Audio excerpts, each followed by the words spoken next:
শেখ হাসিনার দোসররা প্রশাসনে আছে, সর্বোচ্চ পর্যায়ে আছে।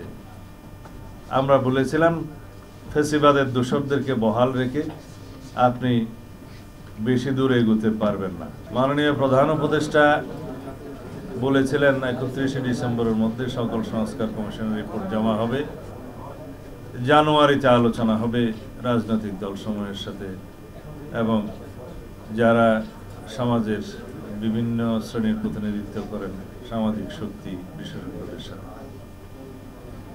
জানুয়ারি পার হয়ে গেল, ফেব্রুয়ারির 5 তারিখ। এখন বলছেন মধ্য ফেব্রুয়ারিতে আলোচনার জন্য তারা প্রস্তুত হবেন।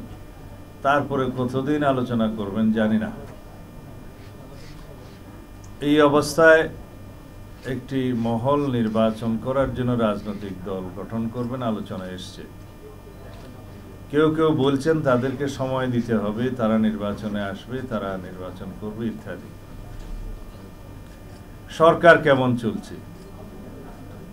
আমার সামনে একটি পত্রিকা আছে কালকের, আমি দেখছি প্রধান উপদেষ্টা বলছেন শেখ হাসিনার দোসররা বিশৃঙ্খলা সৃষ্টির জন্য যথেষ্ট অর্থ ব্যয় করছে। তো শেখ হাসিনার দোসররা তো আপনার উপদেষ্টা পরিষদে অন্তর্ভুক্ত আছে। আমরা পরামর্শ দিয়েছিলাম, আপনি তাদেরকে বাদ দেন নাই। শেখ হাসিনার দোসররা প্রশাসনে আছে, সর্বোচ্চ পর্যায়ে আছে। আমরা বলেছিলাম ফ্যাসিবাদের দোসরদেরকে বহাল রেখে আপনি বেশি দূর এগোতে পারবেন না। আপনি কিছু কিছু শুনেছেন, কিন্তু মনে হয়েছে এত শ্লথ গতি যে আপনি কি সংস্কার করবেন আমাদের বোধগম্য নয়।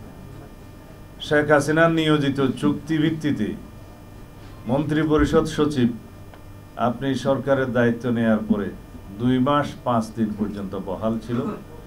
অতঃপর চুক্তির মেয়াদ শেষ হওয়ার পরে সে স্বাভাবিক নিয়মে অবসর নিয়েছেন।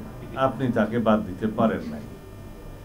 2 মাস 5 দিন কি সেই মন্ত্রী পরিষদ সচিব আপনার পারপাস সার্ভ করেছে নাকি ফ্যাসিবাদের উদ্দেশ্য সাধন করেছে? এইভাবে প্রশাসন সর্বত্র এখনো পর্যন্ত যারা প্রশাসনের দণ্ডমুণ্ড হয়ে বসে আছেন, আমি জানি সচিবালয় সহ সর্বত্র মাঠ পর্যায়ে সেই প্রশাসনের সমস্ত জায়গায়, গুরুত্বপূর্ণ জায়গায় ফ্যাসিবাদের দোসররা বসে আছে। আপনি কিভাবে সফল হবেন জানি না।